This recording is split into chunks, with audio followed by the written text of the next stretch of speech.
margin for error is so small. I mean, 1/2 a step too late or too early, and you don't quite make it. 1/2 second too slow, too fast, you don't quite catch it. The inches we need are everywhere around us. They're in every break of the game, every minute, every second. Wins and losses come a dime a dozen. But effort, nobody can judge effort. Because effort is between you and you. Effort ain't got nothing to do with nobody else. Winners win and losers lose. I can't explain it any better than that. I don't know how it happens, but winners win. Hi, I'm Emily Babinchak, Sports Director for the Parkland High School TV studio. This week we got to sit down with a few of the players from our very own Parkland Trojan football team. Speaking to just a few of the guys, we got to learn about what goes on under helmets, behind closed locker room doors, and on practice fields devoid of the fans and energy of a Friday night football game. The game of the season, one that they have been waiting for since their freshman year. And you get to hear about it all from the guys who live it under the lights every Friday night. But first, we wanted to know, why football?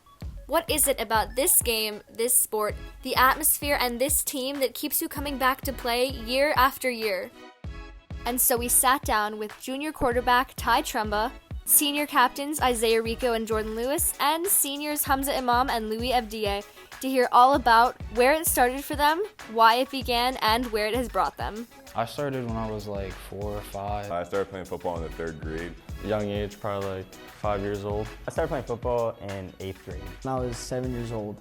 My dad always played football and always talked to me about football and stuff like that. And a lot of my friends were playing. I was like, I might as well play too. My dad played here, so it was always just kind of ingrained into my head that I was going to play football. And as I grew up, I didn't mind it, but then I really started to like it more and more as I grew up. I started playing it because my dad played it throughout high school, and he just wanted me to get into it and just carry on his legacy. I fell in love with the game. Ever since I started playing it, it was just in my DNA to play it, so I loved it ever since. Many of the boys began playing at a very young age, and lucky for us, the community provides 2 fantastic programs for young athletes to begin playing. But the question still stands. Which program is better, North Parkland or South Parkland? North Parkland. North Parkland's always been better. Yeah. Yeah. Once they were hooked, that was it. Football was their game, and they were there to play for years and years. So what have they learned? What are some of the memories that they will always take away from playing this game? In my 2nd year of football, we were playing North Parkland, and Tremba went to tackle me, and I stiff-armed him to the ground. I have a nice picture of it, and that's probably my favorite football memory. Probably last year, beating Freedom. Beating Freedom. Coach Roosh, shout out to you, man. Taking off that hat, letting the hair swing in the locker room after we beat Freedom, throwing the worm on the floor. It meant everything, really, just to get a little bit of revenge, because even playing through Youth League, it was always a battle between us 2 teams, and being able to get that last laugh, it's just great. We have so much fun as brothers, man. It's just like, it's the routine that we do if we get a big win like that. There is no denying that the COVID restrictions have had a drastic impact on all of our athletes this fall season. So how have the boys been able to make the best of it? Yeah, we just know we're playing for each other, so we just know that we have to do it for each other and get the energy up by ourselves. I think all of us, with there only being a few games, we're all motivated every game to go out and play to our full potential. I mean, number one, the band, like, shout out to them. They keep us going. Hearing that music just makes the atmosphere a lot better without the fans.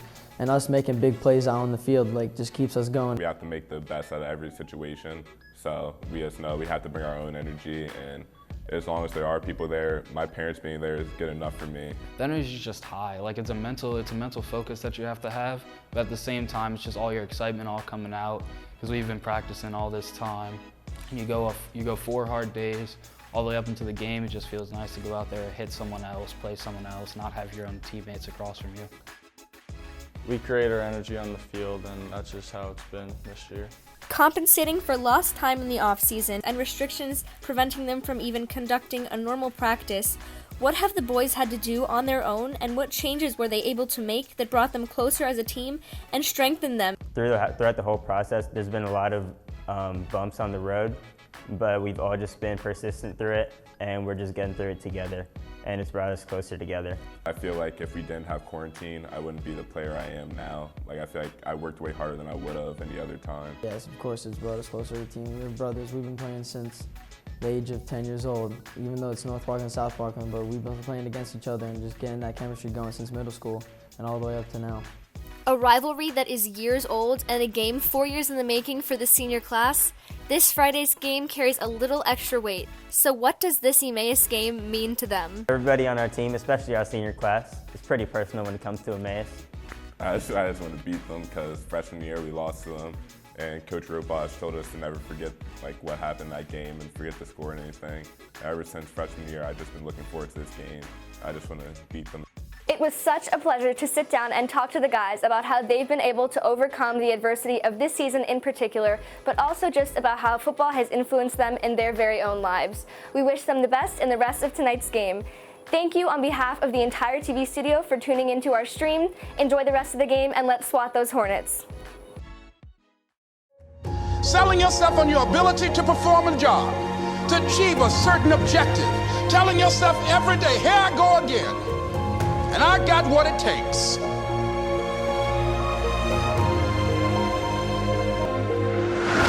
As you sell yourself every day, every day, every day, you will begin to see a difference in the things that you're doing. I'm gonna show you how great I am.